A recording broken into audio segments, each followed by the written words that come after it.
Here we have question 7. You're going to find the distance between those 2 points. I'm going to use the distance formula here. So this is going to be x1, y1, x2, y2. Notice that this is the distance formula. Distance is equal to, we have x2 minus x1 squared plus y2 minus y1 squared. Right, so we can do that right here.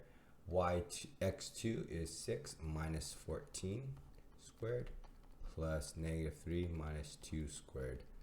Right, no matter what, it has to be positive. 6 minus 14, I think that's negative 8. Let me see, 6, 7, 8, 9, 10, 11, 12, 13, 14. That's correct. Squared plus negative 3, negative 2 is negative 5 squared. So this is square root of 64 plus 25. That becomes 6, 7, 8, 89 for the distance. I don't think you could simplify that radical.